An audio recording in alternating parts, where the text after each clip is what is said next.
I had exactly $8,412.17 in my checking account, a healing incision under my left collarbone, and a silver USB drive my late grandmother had hidden inside a prescription bottle labeled vitamins. My cousin Grant had just told the probate judge that I was unstable, unemployed, and trying to extort the family over an inheritance I had no right to touch. He said it calmly, in a navy suit, with his hand resting on the Bible our grandmother used to keep on her kitchen table. The part that almost worked was how ordinary he sounded. I remember smoothing the cuff of my cardigan because one button was hanging loose and I could not stop staring at it. On that USB drive was one video file, 3 scanned amendments, and metadata that should not have existed if the will in court was real. 2 weeks later, his country club charity gala ended in a blackout, an asset freeze, and a sheriff's deputy asking him to step away from the microphone. Let me take you back. 3 days after my outpatient heart procedure, Grant called and said Nana would have wanted the family together for the donor dinner. He made it sound soft, dutiful, almost grieving.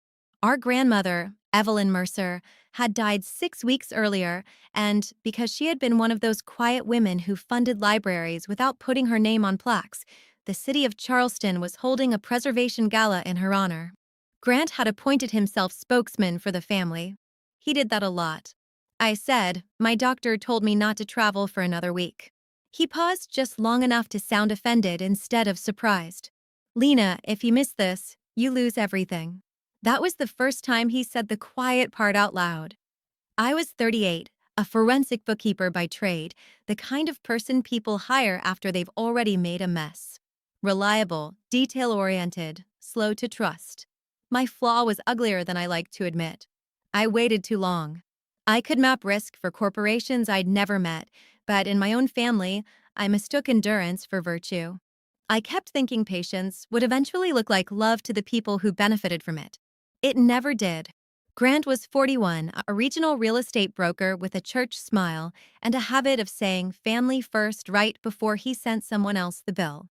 My Aunt Denise, his mother, played the softer role. She never made the cruelest move in the room. She just made sure the room stayed available for it. When we were kids, Grant was the golden child because he was loud in public and charming with older women. I was useful. When Nana hosted Thanksgiving, Grant got praised for carving the turkey once. I got handed the cleanup list before the plates were warm. At 14, I missed a school trip because Aunt Denise had accidentally double-booked a babysitter for her twins and said, "You're the dependable one." Grant has a future to think about. At 26, when I landed my first major client, Nana hugged me and cried. Denise looked at my suit and said, "It's nice you found a career where being suspicious all the time counts as a skill." The dehumanization was never loud. That was what made it effective. It arrived in the form of assumptions. After Nana's funeral, while I was still handling follow-up care and trying not to lift anything heavy, Denise called and said, "Grant will handle the estate. It's easier that way." I said, "Easier for who?" She answered, "For people who aren't emotional." That told me 2 things. First, decisions were already being made without me.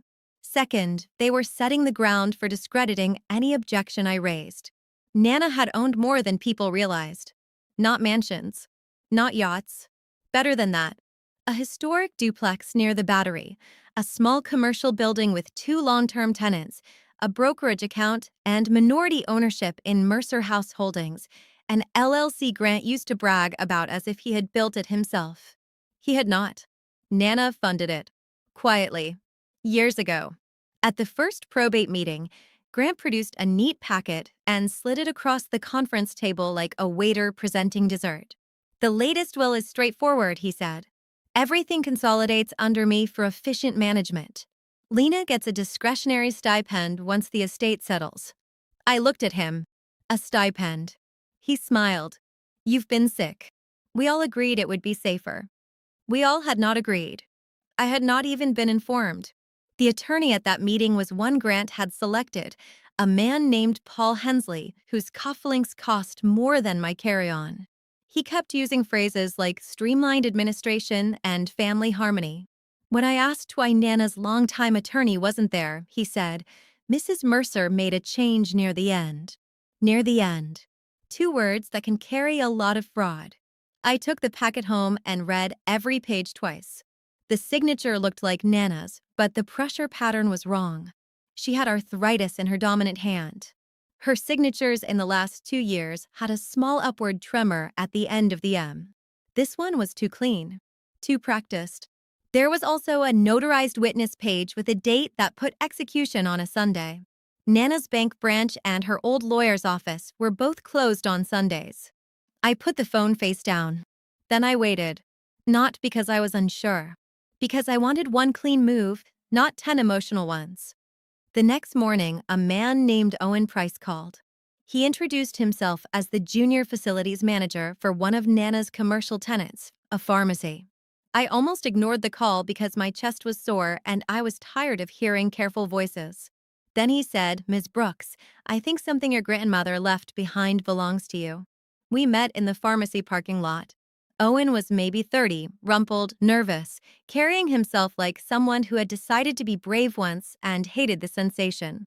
He handed me a pharmacy bag with Nana's name on the label and said, "She told me if anything happened and Grant came by before you did, I was to wait." She said, not the handsome one, the honest one. I'm pretty sure she meant you. Inside the bag was the prescription bottle. Inside the bottle was the silver USB drive. That was the ally twist I never saw coming. Owen wasn't random.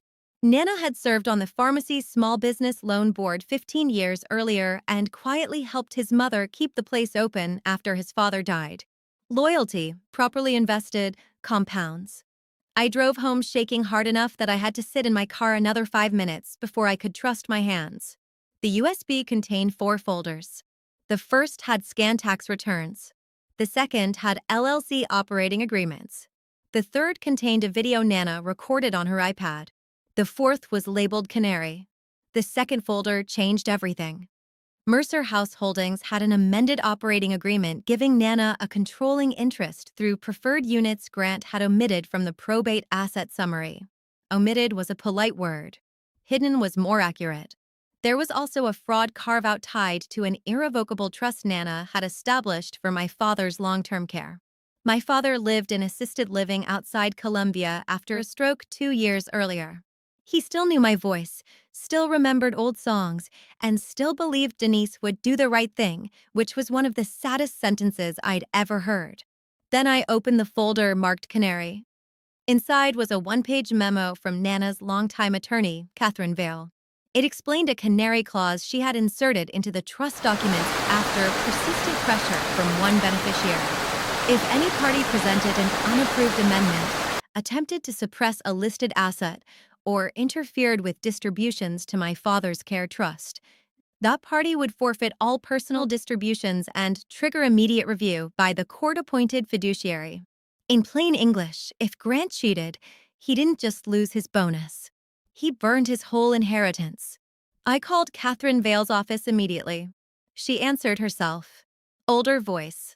Dry. Efficient. The kind that can cut through polished lies without raising its volume. I said, "Ms. Vale, I think my cousin filed a forged amendment." She said, "I was wondering how long it would take him." That stopped me. "You knew." "I suspected," she said. "Your grandmother changed firms after a break-in at my office annex.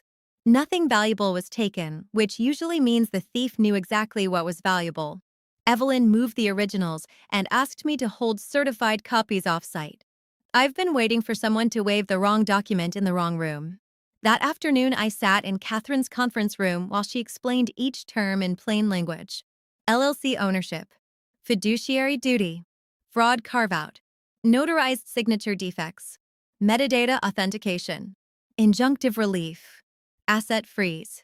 She did not rush. She did not dramatize. She simply lined the pieces up where the truth could do its own work. When I asked whether this was too much, whether I should just negotiate quietly and move on, she folded her hands and said, "This isn't revenge. This is justice." We filed an emergency petition in probate court the next morning. Grant escalated exactly as people like him often do when they sense a structure forming around them. He got louder. He called relatives. He told church friends I was medicated and spiraling. He sent me one text that read, "You really want to do this publicly? Think about Dad. Think about your reputation." What he meant was humiliation. He had confused my fear with a leash for so long that he believed it still worked. Catherine advised me not to respond. Instead, we sent preservation notices to his brokerage, his LLC accountant, and the event committee for the Charleston Heritage Winter Gala, where Grant was scheduled to give a speech honoring Nana's legacy of family stewardship. That phrase alone nearly made me laugh. Then the video tech from the gala called Catherine's office. Grant had supplied the event team with a memorial slideshow and requested direct control of the media feed. The tech, a bored perfectionist with a conscience, noticed one of the files had been altered 48 hours earlier under a user profile connected to Grant's assistant. He forwarded the export report. Metadata again. Small facts, big consequences. The gala was held in an old hotel ballroom with mirrored columns, donor plaques, and people who wore winter colors like they had inherited them. Half the city's board members were there. So was the pastor from Nana's church.